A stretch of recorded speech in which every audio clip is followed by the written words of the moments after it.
Assalamu alaikum. La réalité des 4 points du tampon de la wilaya. Lors de sa série d'enseignements sur le thème de Al-Mahdi, Mawlaya Sidi Mohammed El-Cheikh a développé une causerie importante sur le tampon de l'imam, intitulée La réalité des 4 points du tampon de la wilaya.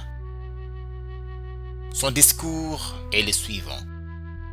Le prophète Sayyidina Mohammed sallallahu alayhi wa sallam avait fait un certain nombre de descriptions physiques sur l'imam al-Mahdi.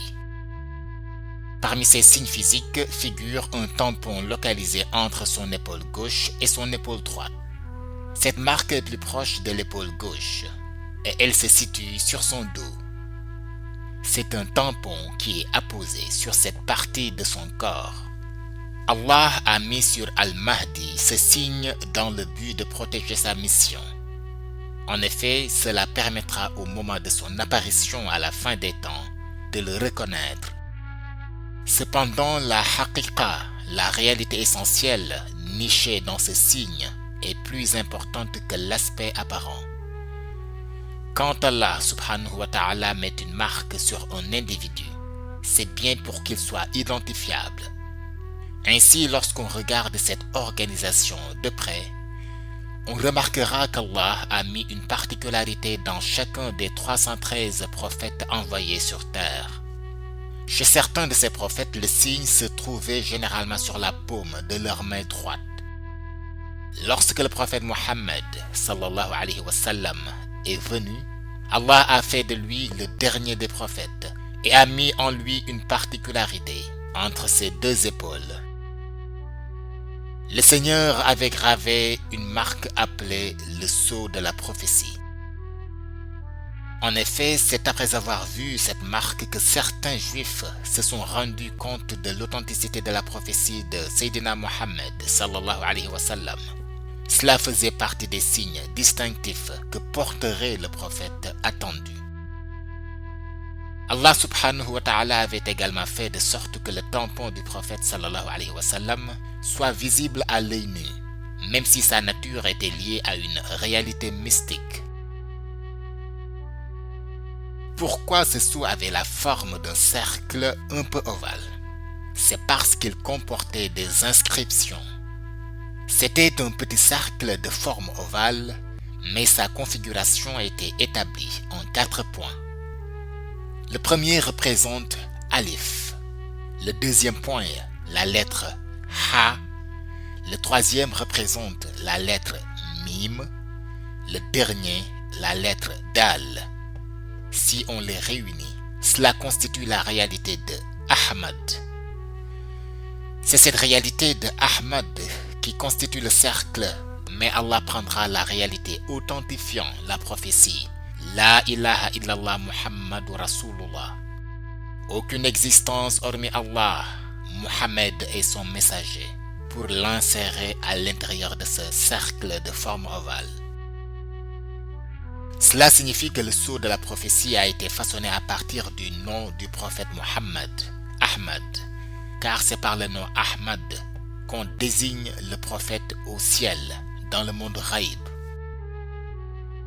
C'est pourquoi lorsque le prophète Isa ibn Maryam a dit Ya bani Israël, inni rasulullah ilaykum musaddiqan lima bayna yadayya min at-tawrat wa mubashiran bi rasulin yati min ba'di yasmuhu Ahmad.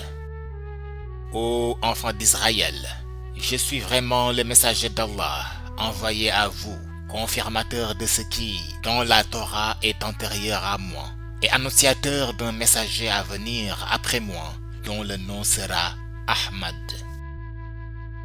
Il a utilisé le nom mystique du prophète pour annoncer sa venue.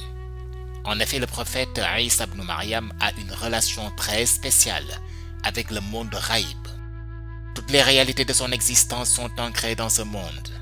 C'est pour cette raison que notre vénéré maître Mawlaya Cheikh Seydi Ahmad Tijani appelle le prophète sallallahu alayhi wa sallam Seydi Ahmad, ce qui nous renvoie toujours à sa réalité céleste.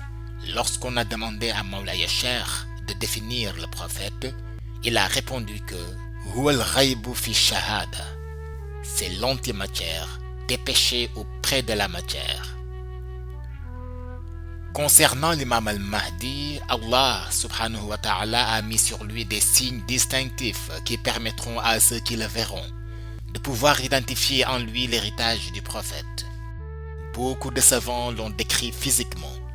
Ils sont aussi nombreux à être unanimes sur le fait que l'imam al-Mahdi ressemblera fort au prophète Sayyidina Muhammad et se comportera de la même manière que lui et sera aussi sage que lui.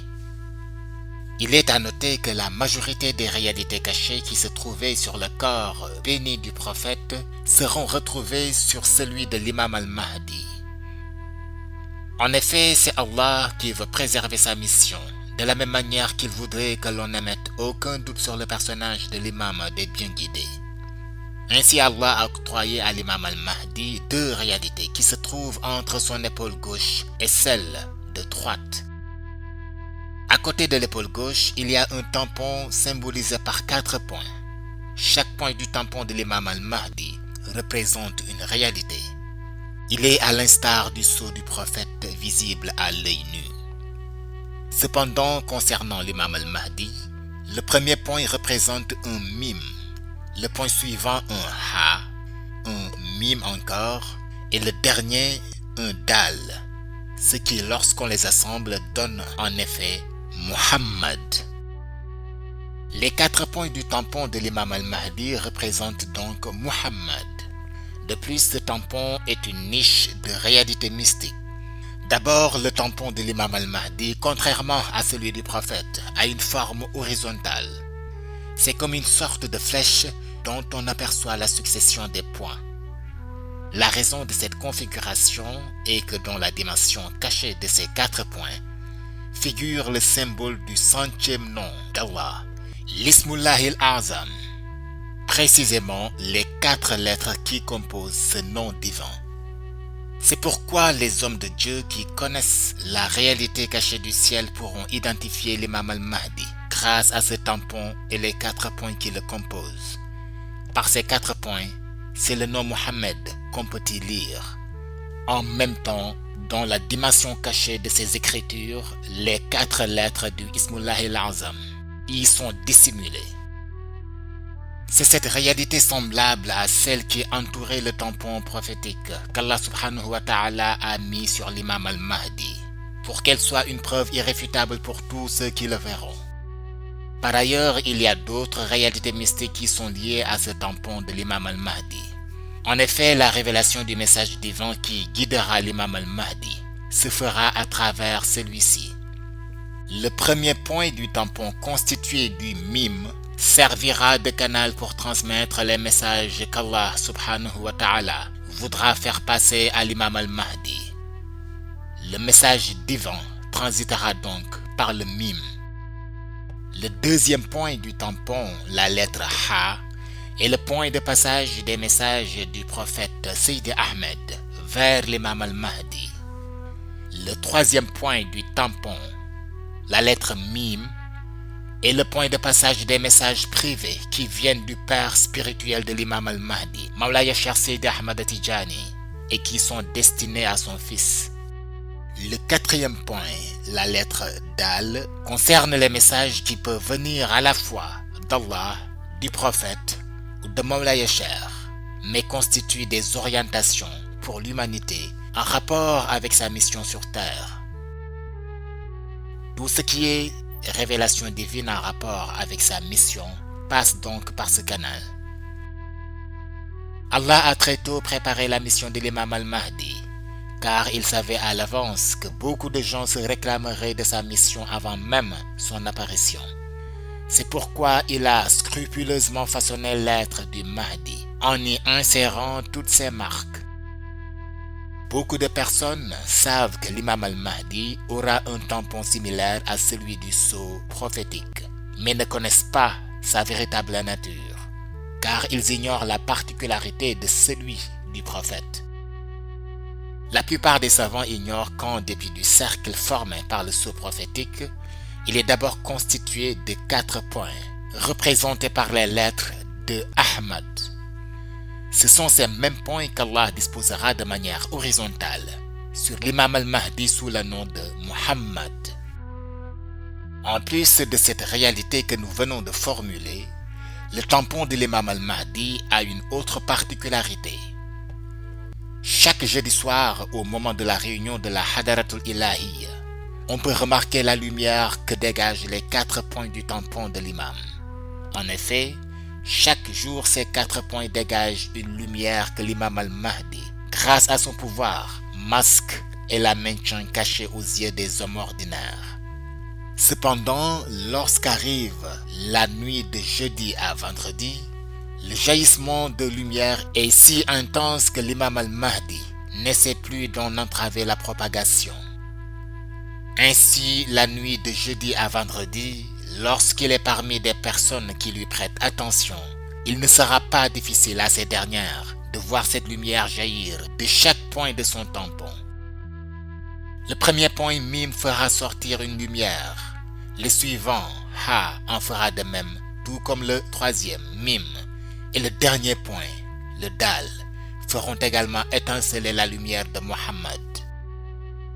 Nous sommes d'accord que même si beaucoup de personnes se réclament de la mission de l'imam al-Mahdi, nul être ne peut réunir en lui tous ces signes distinctifs qui ont été évoqués. Allah a voulu protéger la mission de la fin des temps en écartant par ses marques tout imposteur ou usurpateur.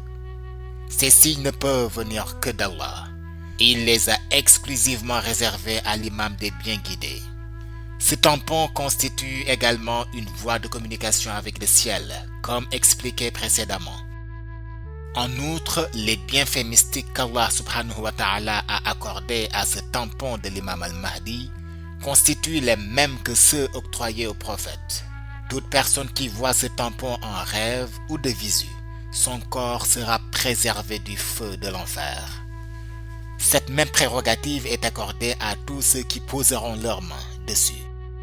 Lorsque le prophète Sidi Ahmed, avec son immense sagesse, formulait ses adieux à la communauté en regroupant les musulmans pour dire « Moi, Mohammed, j'appelle tous ceux à qui j'aurais causé un quelconque tort à venir le réparer, s'il n'a pas réussi à me pardonner. » Il y avait dans l'assemblée un enfant doué d'intelligence qui avait entendu des anciens compagnons dire que quiconque poserait la main sur le sceau du prophète sera sauvé de l'enfer.